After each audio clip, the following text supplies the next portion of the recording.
We'll begin with, I'll introduce myself again. I'm Joyce Lights, Executive Director of Connecticut Audubon Society, and I'm really pleased that you're able to join us this evening for our final episode or our final webinar of Young, Gifted, and Wild for 2026.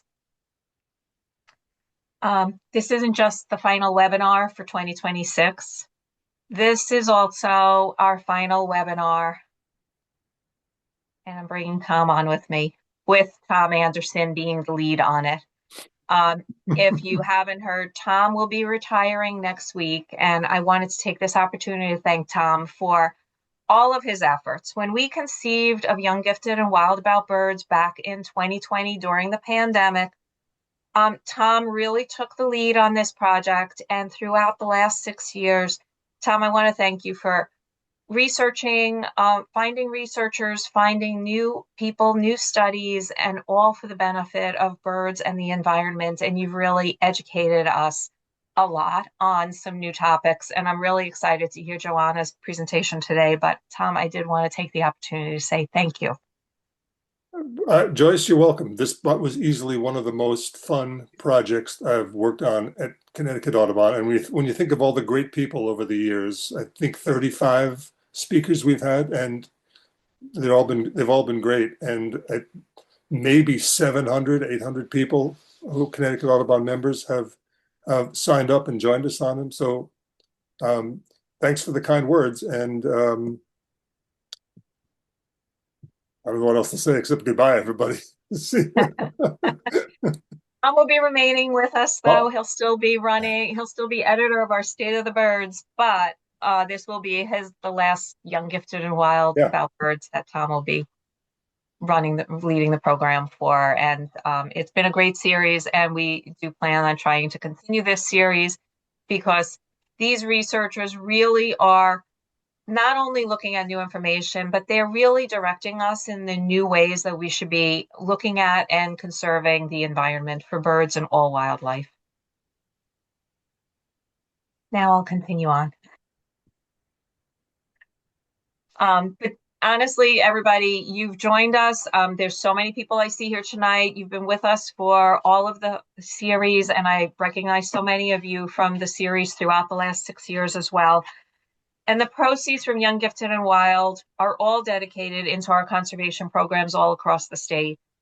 You are making our shorebird work possible, our Osprey Nation work, and you're helping us launch the Osprey Prey program that we talked about last week as well. We have so many other projects that are going on, and throughout the year, we'll be making sure that we communicate those with you. This is important work that really does identify where our issues are and how we can really help protect birds and other wildlife. Now I'd like to invite Johanna Harvey to join me on screen and to talk a little bit more about her background and her research. Johanna, thank you so much for joining us tonight. Great. Thank you so much for having me. I'm very excited to speak with you all. I always love talking to Audubon bird groups, so this is fantastic for me. So my name is Johanna Harvey. I am currently an assistant professor at the University of Rhode Island. I always like to share a little bit about my path to science, to research. I call it my academic journey. So I am from Bolivia, but I mostly grew up in Texas.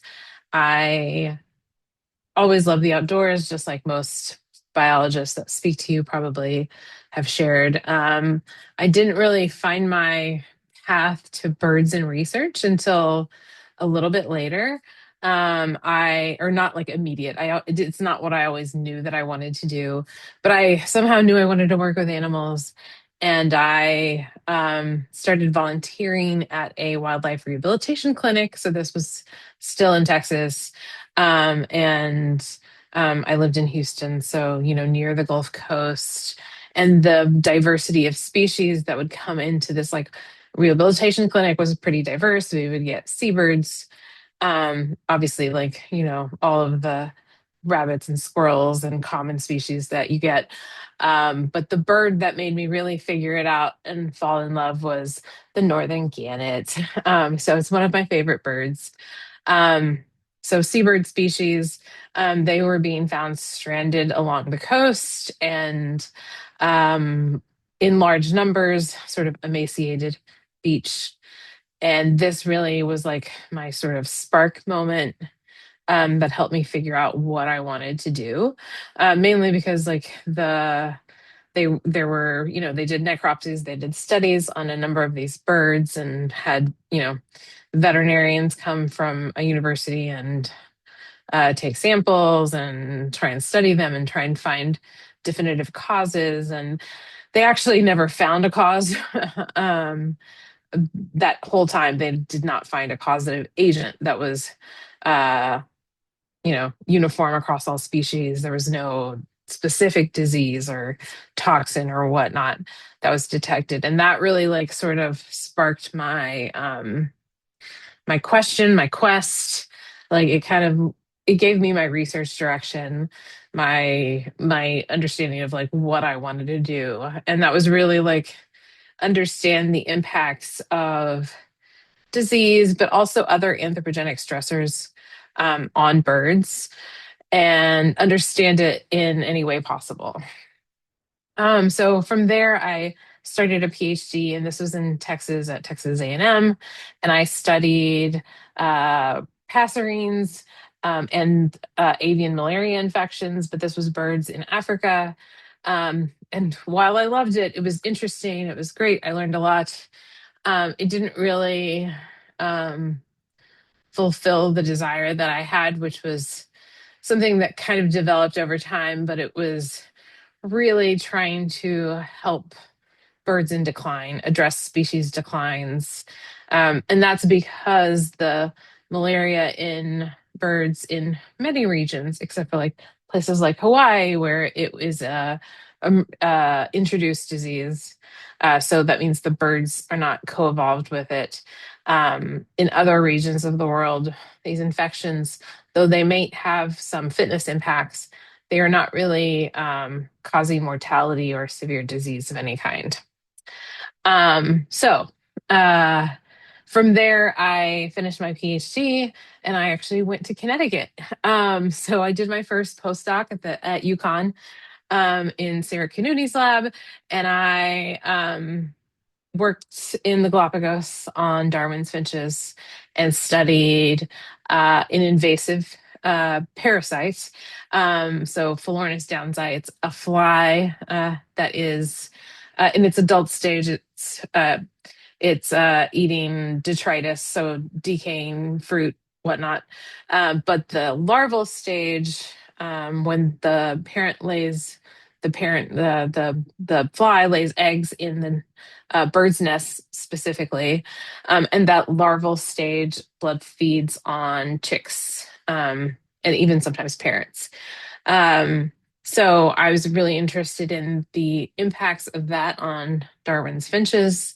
And also another thing that arose there was the increasing urbanization of the Galapagos Islands and the impacts of urbanization along with parasitism on these birds.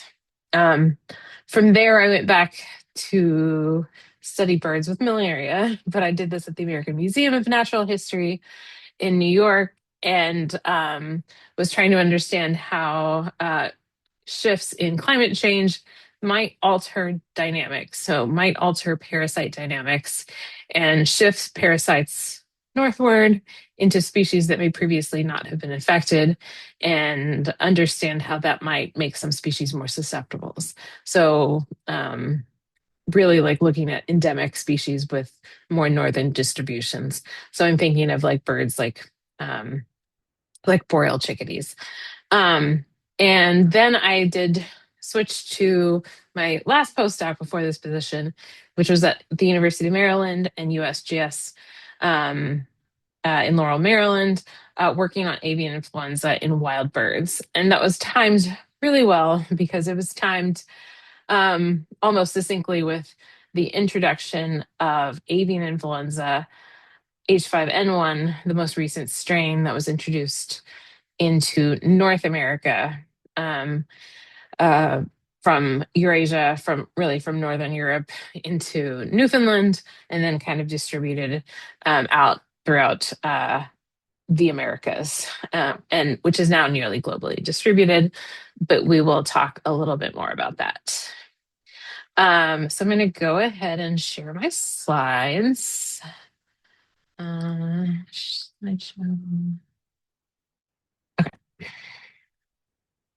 Yeah. Okay. So you should be able to see my slides.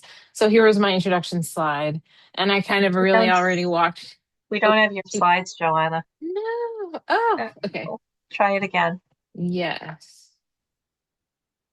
I thought it shared. Okay. Okay. This should work. Share. That did it. Okay. Yep. Skip that Whoops. important step. Switch us over because we're on your presenter view. So, okay. Perfect. We're good? Thank you. Yay. Okay, thank you. Okay, so I already walked you through my academic journey. So the only thing I will add or add to this is I told you about my path and where I went. And Texas is also important to me because it's where I just like fell in love with birds and birding. So I just wanted to share some of my favorite birds from Texas. I miss seeing scissortails. So beautiful. Okay, keep going. Okay, next slide. Come on, there we go. Okay, so now I'm at the University of Rhode Island. So I am in my first year of being an assistant professor at the university, and I've started my own lab, and we are doing research. I'm going to share some of that with you guys. So my lab really is a disease ecology lab. I think of that in a really holistic manner. I am interested in avian immune response. I'm interested in other stressors that impact birds.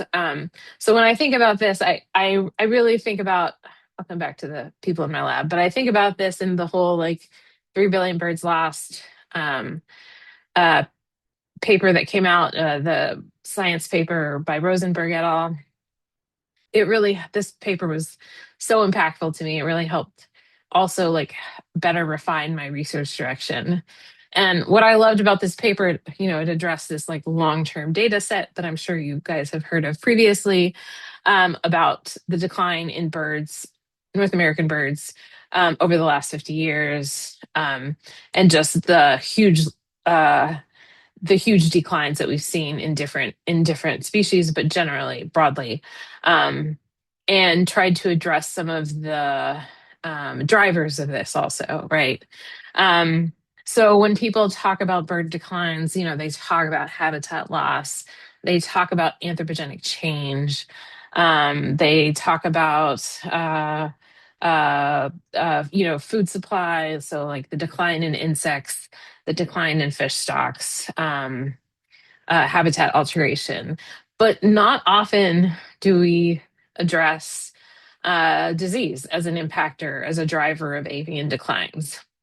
So this kind of was my direction, or helped also refine my direction. So when I think about this, I also think like, we've all heard about the declines in, grassland birds and seabirds. But when we think about like all of the stressors that birds are facing, I really think about like the cumulative stress, right? So, if they're being, if we're dealing with habitat loss, and we're thinking about, migratory species, and we're talking about funneling species into these bottlenecks, and I think about like the food stress or changes in food resources, nesting habitat, like all of these cumulative stressors. What does that do to these individuals, right? At the individual level, what is it doing? And if we think about that a little bit bigger, what does it do to the population? So I think about like how these cumulative stressors are impacting, the health of an individual is what I'm really interested in. The response of an individual, and then how we scale that up to populations and like species declines.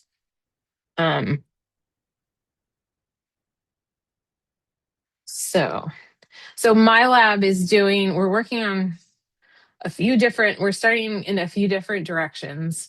What I'm going to talk to you today is mostly about avian influenza because that is the big thing that we're doing. We're primarily working on avian influenza, but we're also interested in, mortality assessments, improving mortality assessments for seabirds, for marine birds. We're interested in declines in seabird and shorebird populations. For some groups, this isn't. I'm not even thinking about disease impacts. I'm thinking about just immunological impacts, like what do all those stressors do to the health of a species? Some things we've seen in certain taxa, certain groups that we're studying is like kind of like the Gannett problem. It's not a definitive, like we're not finding definitive disease agents as a culprit, as a red herring or as a definitive diagnosis um, of mortality. But often are seeing are immunologically impacted species that are somehow less resilient to stressors and are having infections that are dying possibly of infections that are mostly what we would consider like a secondary infection, and something that shouldn't really cause mortality. And I'm really interested in understanding what is driving that in species. What are the mechanisms that are at play? So I currently have a lab manager and a grad student, undergrad, and we're slowly growing. So some of the research that I've been doing is addressing some of these avian declines, looking at different populations, and looking at the impacts of outbreaks of avian influenza. So this is a picture of one of these mortality events. So this is a picture of Caspian terns in I can't even remember, in Michigan. And we know that avian influenza is having these broad global impacts. So these mass mortality events have happened in Europe, in North America. Michigan is one of the places, but even most recently, as last summer in Canada, on the Atlantic coast, there were some mortality events. There are still mortality events. There's some currently happening on the West Coast, in seal populations, huge mortality events in Peru on pinnipeds and cormorants and many endemic species. So I'm going to give you a brief introduction since we're talking about avian influenza. It's always helpful to understand, like, what is this system? What is this disease? So this is a virus, that has, the one that we are currently addressing is a highly pathogenic virus. I'll explain what that is. But it has evolved from these like low path viruses that are super widely distributed and have very mild effects that are maintained in circulation and are like historically reservoired by ducks. So these in these waterfowl species, in ducks, in swans, geese, this low pathogenic virus is like a mild cold, really. They clear the infections, there's no mortality, the impacts are very mild. But these viruses have spilled over historically into domestic birds. And when this happens in domestic species, a mutation can happen in the virus, or a reassortment event where different viruses, the pieces mix up and it reassorts, because it's a segmented virus. And when this happens, a high path virus can evolve. So a highly pathogenic virus really just means it causes mortality. Specifically, the definitions like this causes mortality in poultry. But now what we're seeing is that this mortality with the most recent viruses happening in a bigger suite of species.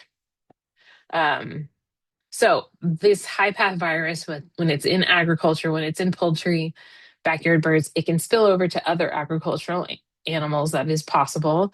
We've seen that with, like, most recently with the dairy cattle.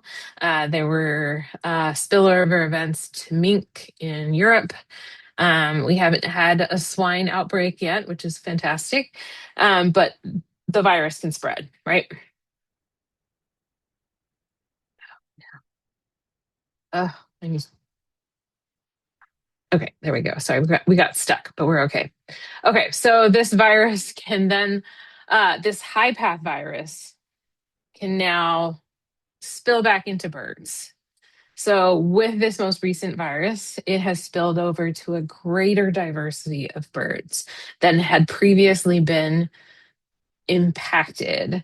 So, the host range of this virus has broadened. So now we see mortality in raptors, in seabirds, in shorebirds, in a much wider range than were previously affected, even in passerines occasionally. And then environmentally, this virus has also spread to mammals. So this is primarily marine mammals, but also some like foraging, scavenging, predatory mammals. So like foxes and whatnot. And then the virus can also spill over to humans from these different sources. Now, the virus has had some spillover events into humans, but they've all been dead ends. And that means that the virus isn't really adapted for humans or for mammals broadly. It is adapted to the dairy cattle, and that's a whole other talk that I won't give you, but it's very specific to the biology of the mammary glands of dairy cattle. Um, but the whole point here is that this is a very complicated disease system that spans livestock, agricultural health, and human health. So it's what we call a one health problem, in that it is across all of these facets. So previously, this virus was arose originally, or primarily was spreading through Eurasia. The originator lineage of the one that is like the original originator lineage of what we see being distributed now, though this virus is much older, um, is from a central region of China, and then it spread to Europe and spread throughout Asia. And only in its most recent iterations has it globally spread. So this was a very slow burn that got a lot quicker once it got to North America. So this map is not updated, but it did spread through South America into Antarctica. So we're talking about a virus that has reached everywhere except really Australia and New Zealand are still safe. And the thing that I'm interested in is all these different species and like bird management groups that are being impacted now. So historically, the virus, like high path virus, has impacted the US before. This isn't the first time we've seen this. It happened in 2015. It primarily impacted poultry. There were detections in other species. So it was primarily ducks, domestic species, and a few raptors. And then it sort of died out. It died out through culling practices. Like the culling that they did on the infected poultry premises helped resolve that outbreak, and that virus was not detected again.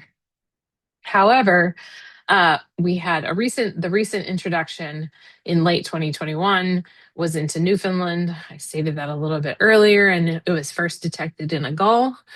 And in some what was it? I already forgot. Some fancy like goose species, I think. It was like a backyard fancy duck species, and then it spread. And then it was detected very quickly, spreading through like a month later was detected in Tennessee. So like rate of dispersion was super, super fast. And now a bunch of raptors and seabirds and gulls and many more species were impacted. Okay. So the virus is okay, so this figure is across years since we sort of started tracking these viruses, which sort of started around 2002 to now. Like the diversity of these viruses has changed a lot. In that, in the early years, in the 2002 year, there were a lot of these different viruses. Most of them were low path that were being detected here and there, but the diversity was large, and very rarely did like a virus swamp out like the signal and like become a dominant lineage. So you see a couple, the 2.2, the 2.344C, and then lastly this 2.344B, which is the grouping, like the taxonomic grouping of the virus clade. So it's like a suite of viruses that are very closely related that sort of dominate. So what we see happening currently now still is this same clade, this 2.344B, is still dominant and kind of just greatly swept out all these other viral like competitors, right? And so what I'm interested in is like how a species is responding. Like what roles does a species potentially play in transmission? Like we know the virus is here. It's endemic now. So it is not going away because it's being moved now by these migratory species. And so there are some dynamics of like kind of like human flu, like there are peaks and then there are declines. You know, there are seasons when it's low. So like the same with sort of human flus right now, this virus is has low transmission in the summer, has a peak transmission in late fall or really early winter. Until January, February, and then we see some declines, but we see some different patterns happening in different species group. So I'm really interested in like how is a bird a good like this word competence, it really just means how is it a good spreader of disease? How is a bird that? And then also what makes a bird super vulnerable? What how do we determine who's really vulnerable and who's a good spreader, given that that line could sometimes be occasionally a little blurry? So I do think that line is blurry, is my little message. You can sort of ignore this. I think that there's a bunch of different host roles. I'm going to explain this figure in a different way on this next slide, on these next few slides. So we know that birds play different roles in disease transmission. And we know this through like all the literature that we have on all the research that's been done on these low path viruses and these high path viruses, because they are not, this one is new-ish, but they have been around for a while, right? In different regions of the world. And so we have birds that possibly are diluters of virus. So that's just like not amplifying the disease well, so not really spreading it, or like not good at being infected, or like so dominant in the population, like a giant flock of house sparrows that are not easily infected and don't shed very much virus. So like they may not be that important in transmission, even though we've had detections, numerous detections of them carrying this virus. And then we move to a different space where we have birds that are like ecologically consuming a lot of virus or receiving a lot of virus. So that is our like scavenging predatory species, someone who might be eating a sick infected duck, or even like the mallard, which is like or just like a dabbling duck, which is, you know, dabbling in the water and therefore potentially exposed to a lot of virus through that foraging feeding style, right? And then we have another group, and there's overlap in these groups, is an important thing, because I think of this sort of like as a spectrum of responses. So then we have another group that is going to just give a lot of virus back in different ways, whether they're giving it back and moving it long distance, or they're just shedding a ton of virus, or they're spreading virus through their close colonial breeding and high density aggregation lifestyles. So I think about this as like different traits, and like all of these different traits shape these potential roles that these birds are playing in disease transmission. Okay, so I think it's like a puzzle, right? And then, so I have some study where we tried to take a bunch of existing data. So this is like all the wild detection data that we collect and some experimental data that exists, and we have all this information on how birds respond to disease. So we know like who's been detected and reported, who's getting high, like what are the number of infections that have been detected in this species or that species. We know if there's like, we can correlate that with like their mortality rates, if these were like, you know, reported dead birds that were sent in for testing versus live sampled birds, which might tell us that a bird is uh, potentially not very vulnerable because they're primarily being uh, wild live caught and having coming back with infections. Or if we can determine how much virus they're shedding and how long they're shedding it. So there's different ways to kind of take all of this data and what we know about these species and sort of tie it into these responses. And the whole point here is to try and identify both these vulnerable species and like who are our spreader species. So I have a paper that tries to do this, and we did a lot of analysis on this.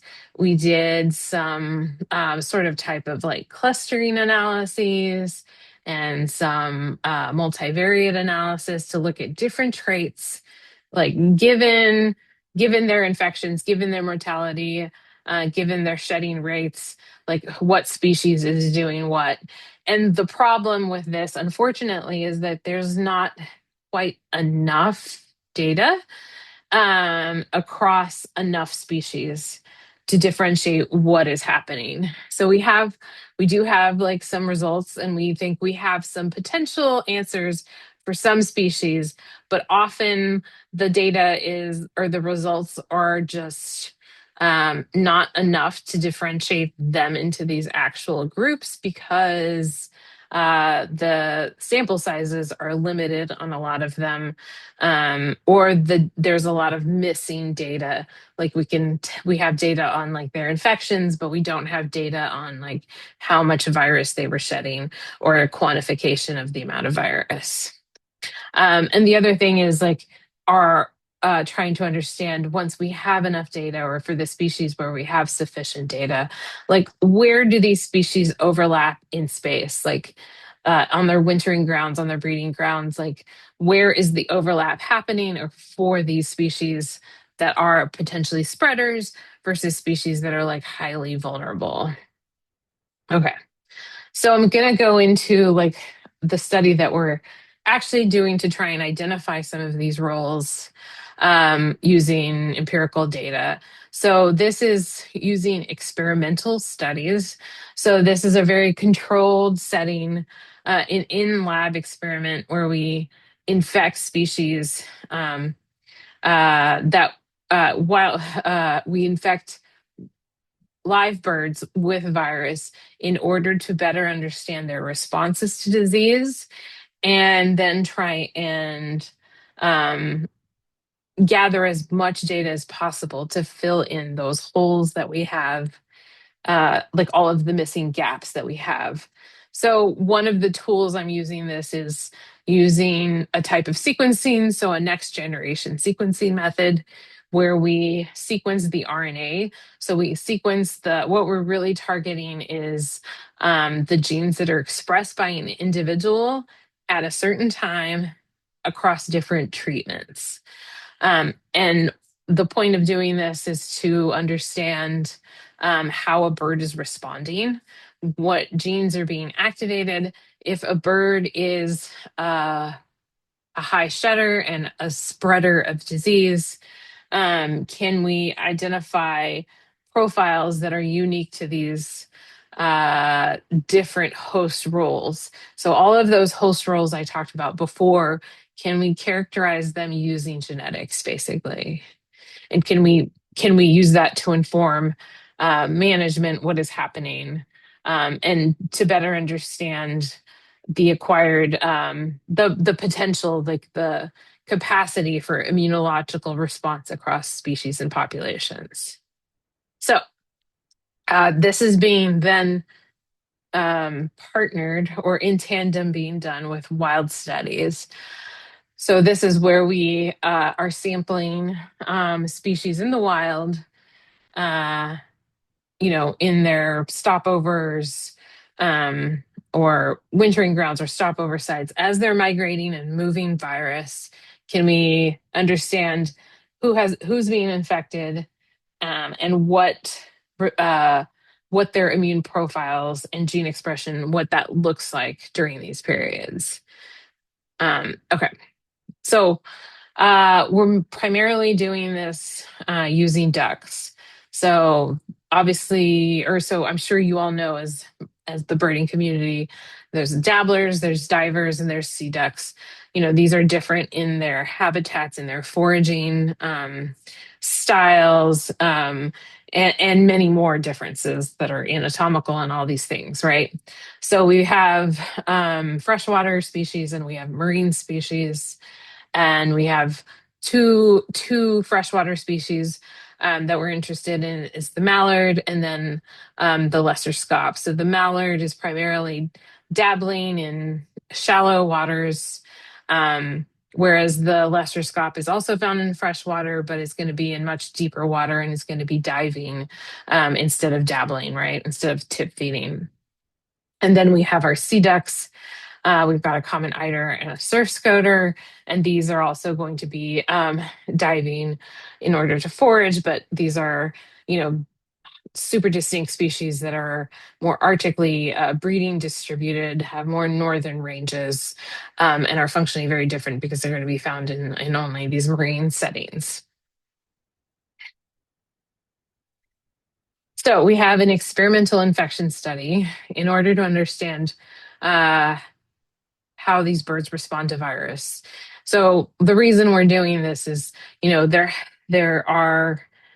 there's a lot of data that indicates that mallards are historical, or that are reservoirs for virus. It's sort of like the dogma is like mallards, for some reason, they're broadly distributed, they're abundant. You find them in a range of habitats, but the dabbling lifestyle also probably plays into this.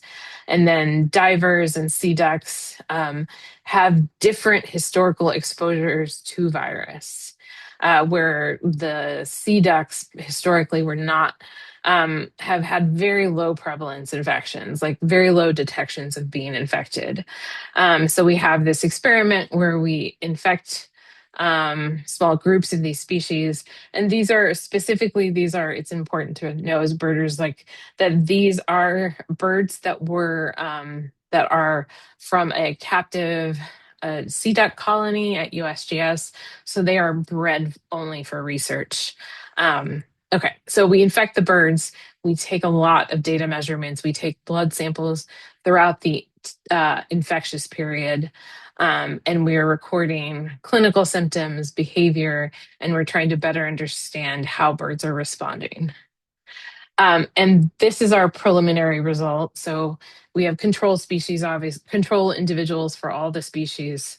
And what's interesting is we had across these three infections, we had, and this excludes the lesser scaup, but for the mallard and the sea ducks, the mallards had 60% probability of survival, which is shockingly high, honestly, for this virus.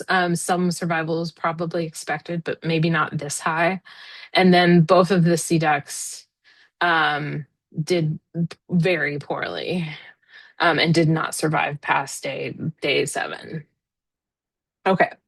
So an interesting addition to this, and I didn't even have time to add it, is that the lesser scop had almost equally high survival to the mallards.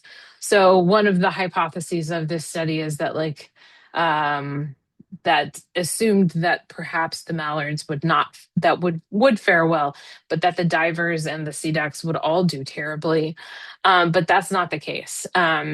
So if we're thinking about this ecologically, maybe it's not just that dabbling lifestyle, but the lesser scops do have a higher historical exposure to these viruses, but not quite as high as the mallard. So it's still very interesting.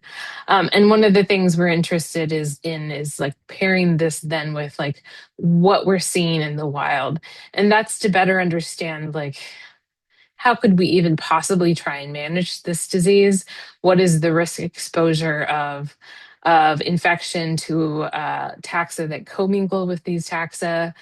Can we actually identify the profiles of what these different spreader groups look like? So we're targeting those same species, but additional species as well. So teals, black ducks, other diving ducks, and taking data. So this is just swabbing birds and taking a blood sample and releasing them and banding them and releasing them, obviously.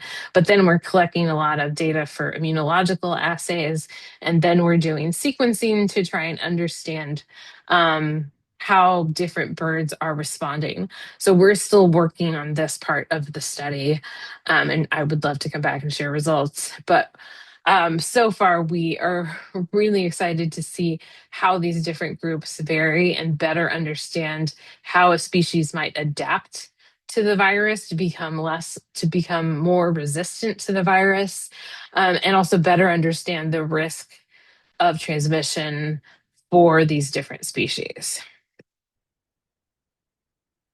So really what we've found so far is that like the mallards, and I would say perhaps even the lesser scop, demonstrate signals of some sort of tolerance. Like they're still becoming infected, they're still shedding virus, but they are suffering low mortality. There is also the issue that there is still some mortality. And another thing that is interesting is like that variation across individuals. So can we identify reasons to like what is the reason that certain individuals can survive it and can mount an immune response? And then if we're thinking across different species, like across mallards and lesser scops, are there common adaptations in their immune responses in how they are surviving those infections? And then one of the reasons we're doing this is because there are common eaters are in decline, and there were some mortality outbreaks for common eaters. So we're hoping to try and find ways to inform their management as well. Okay. And with that, this research, however, is super collaborative, and we have a lot of people working on this. But I'm excited to share this with you all. So with that, I would love to take any questions. Yeah. Johanna, thank you. It's Tom again. There Yeah, are a lot of questions, and a lot of them great. are specific to specific birds, and some of them are fairly technical. So, I think Cool. what I'm going to do is I'm just going to ask them in the order, Yeah, and let me find them again. sounds good. Sorry. Yeah, good. Okay, so just to start with, you were talking about H5N1. Is that's correct? Yes, specifically, this is H5N1. So when I Yeah. say, like I said, I think D11, it's just a more specific characterization of that virus. Uh, but it's all H5N1 Okay. so far in the US. In Europe, there's H5N1 and H5N8 that are still circulating, but we never got, we did get H5N8, but it was very little and it didn't really take off. So one of the questions had to do with the spread of the virus among wild mammals, including foxes, or specifically foxes. Yeah. I believe that you said that it doesn't seem to be a problem, but does Oh, it cause yeah. high mortality? Yes, it can. So the whole mammal thing, the important thing is that except for the dairy cattle, that's a whole separate issue. So let's just talk about like wild mammals. The virus is not adapted to transmit in mammals. So it's not forwardly transmitting from fox to fox or fox to whoever. But if a wild scavenging mammal eats a lot of like consumes a lot of virus by prey or scavenging, that can it can cause mortality. It can kill them because of the high viral load that they've consumed. So it does impact them immunologically. So the virus is impacting them, but they are still technically a dead end host in that they are not forward transmitting it. It kills them, but it ends with them. But so the mammals are being impacted this in this way. We think still that it is through their consumption, whether it's environmental with like seals or whatnot. Possibly scavenging, but possibly just also consuming it in the environment. So there's multiple ways to be exposed to this virus because it can persist in the environment also.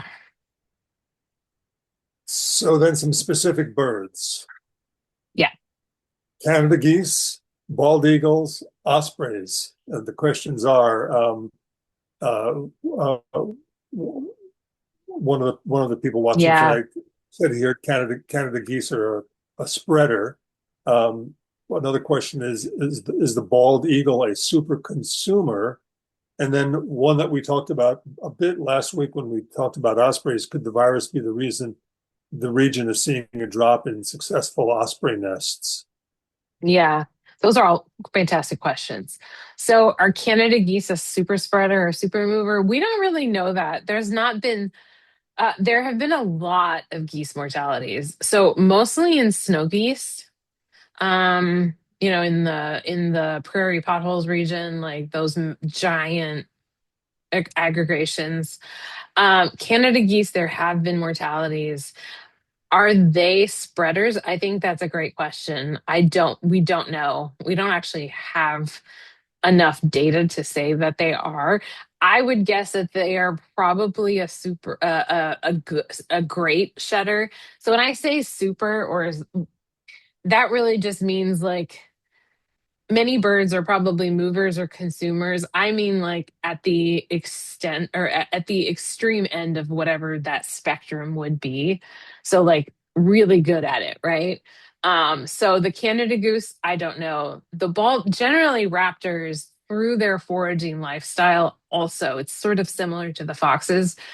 They're going to if they're eating an infected individual, they are very possibly consuming a lot of virus at once.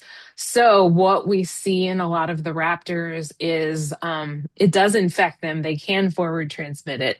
So, we've seen this in black vultures. We've seen this in bald eagles. The black vultures are great at transmitting it because they're so like gregarious and in these large congregations. But bald eagles, there have been a lot of bald eagle mortalities tied to H5N1 and some declines in them seen for that reason. We see it impacting them a lot in the brain, actually. So like they consume it orally, right? So it does infect, it does in that high viral load seems to cause some problems like where the infection impacts the brain. Um, and then the osprey was the last question. So when I was in Maryland, we did we did sample osprey. We sampled bald eagles. No, not bald eagles. Sorry, peregrines. We sampled peregrines, black vultures, and osprey, and we didn't get any positives. There have not been a lot of there have not been a lot of osprey infection detections. So Ecologically, I don't think they're actually being impacted. I don't think H5N1 is driving that decline. Could that happen? Could they be getting infected sometimes? That is totally possible. I just don't think it's driving those declines. But then what is? Is it like like PFAS? Is it the fish? Is it the menhaden? There's a lot of other stressors that the ospreys are facing. And actually, what is interesting, sorry, thinking about this is like, our like Maryland ospreys are actually doing okay. And like regionally, there's different pockets of, along different rivers where ospreys are doing really well and some groups are doing really poorly. And I think it's really interesting, but I don't think we truly understand what's driving that. Okay, thank you. Yeah. I just said that I'm going to take these in order, but there's an interesting question here from Frank Matlick, who is a member of our regional board at Milford Point. He asked a question last week that I didn't get to, so I want to make sure I get to Frank's tonight. Frank Mm, asks, can you share with us what species or groups of species of birds are suffering the worst mortality from avian flu? mm, hmm. Yeah, okay, that's also a good question. I don't think it's one. I think so. Sorry, some of the patterns that we've seen, like I've seen some really good talks on this that are like at least in different places. So in Europe, I think it's very interesting. Like last was it last summer, last year, 2025, 24. They like described it as like gull flu, and the year before that, it was like what was it? I don't even remember. Like one year it was the gannets, one year it was some other group. So I don't think our North American outbreaks have been quite so uh fragmented like that or so dramatic like that. And some of that has to do with virus. Like they had a virus that adapted to gulls and crazy stuff. We haven't had that. We've had more of a consistent thing. But most impacted, so like I think like the Caspian terns were super heavily impacted, and that is a huge thing, mainly because like one of the outbreaks like wiped out 60% of the population. So like we're talking about maybe not as dramatic as what we saw in the first year with gannets. Like that mortality was tremendous, population level wise. But the next year they did better. The terns, not all the tern populations are being impacted. And actually, I did work out at Great Gull Island last year, and we didn't have any high path detections. Um, so, like, why certain species or populations are being impacted, it's like, it's a very, it's not like a uniform thing that is happening. It's very, like, what is happening is very heterogeneous. So, in that, like, it's not like we can like fully predict who is going to be impacted when. Like, we had common niter mortalities here in Rhode Island. Like, I, it's so I can't really say the bald eagle impacts. Those were very widespread.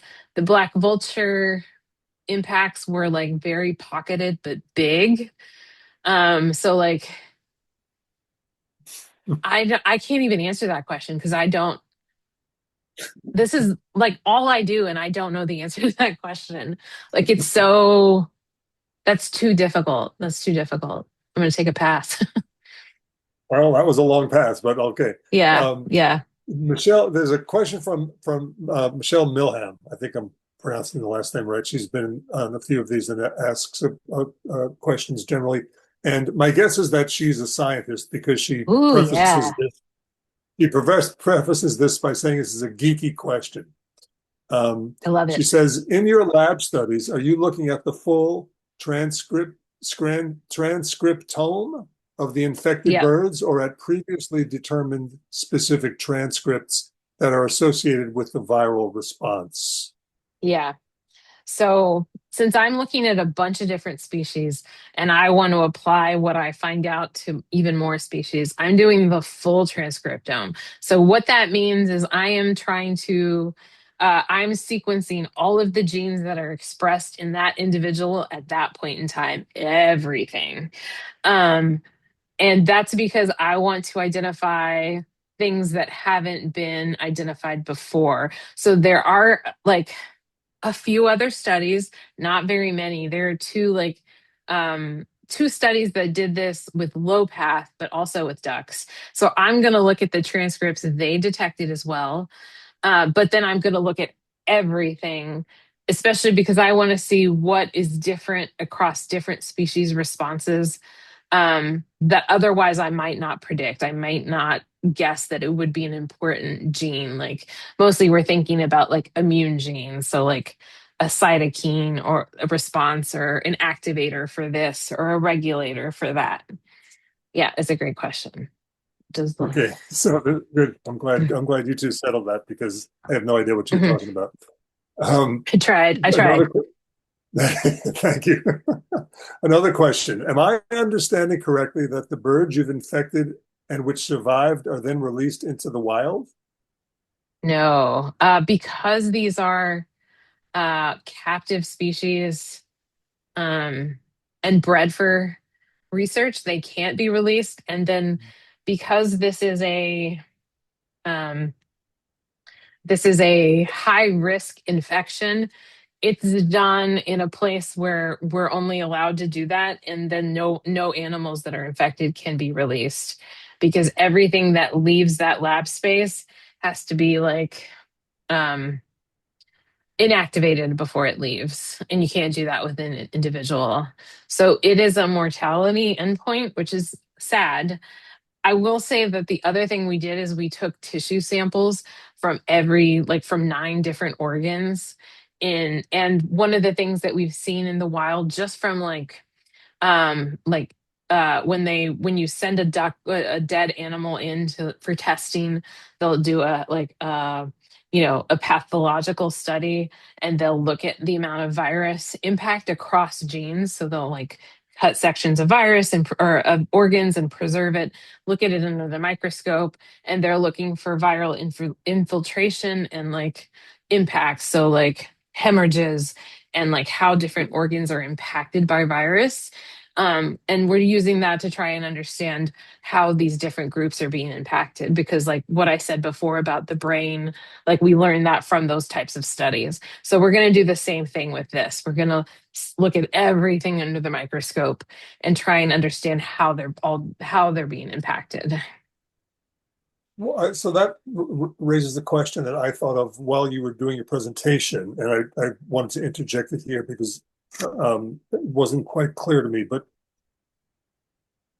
what practical effect, what practical use do you think or hope your research will have? How could it possibly be Yeah. used?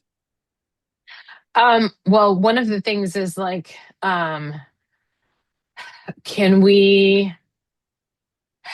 we identify some sort of profile from birds that are infected at different periods? So, like, remember, we infect the bird and we're taking samples throughout this study period. So, theoretically, from day 0 till they die, right?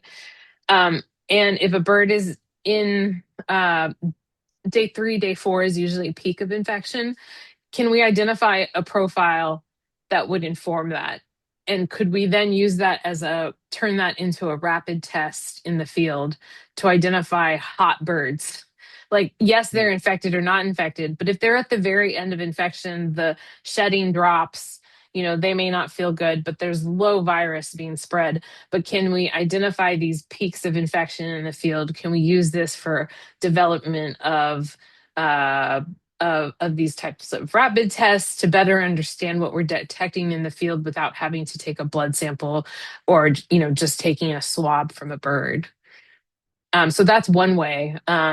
The other thing is like just better understanding if certain, like say we find certain species are more resistant, and we identify which genes are responsible in like creating that tolerance or whatnot, resistance or tolerance. And then can we assess how that varies across different populations? What if we had a population that we could identify as super vulnerable or super susceptible? Could we improve the management for them? Can we do anything to better shield them from the impacts of this? Okay, interesting. Thank you. I'm glad I asked that.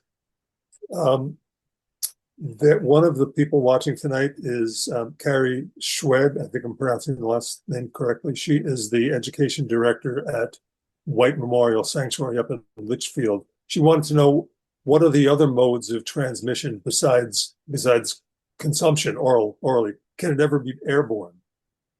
Yes, technically it can. Um, it can be passed theoretically from bird to bird. How much that happens, we don't really know unless they're like, preening, touching bills, that kind of thing. But can they, breathe on each other and transmit it? If the virus load is high enough, that's possible.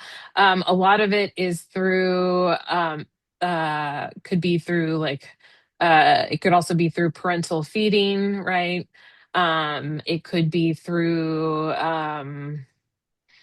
there are like two studies that say that birds can, that it can be released through their like feathers, through like the sort of shedding of like feather dust like movement. I don't know how that's not actually been studied in like infection study to know if that's actually possible. But there are studies that have detected it from that. So one of the ways that they test for virus in like in certain countries, there are some groups that do like have air meters that can detect virus in the air. So I'm thinking of like a wet market with like live poultry, that kind of thing, or ducks. So that's completely possible. Okay. So is there a role for natural selection? The birds that survive may be immune the following year and or better able to survive the infection. Is that something that's possible? Yeah, so we've seen that specifically in the gannets. So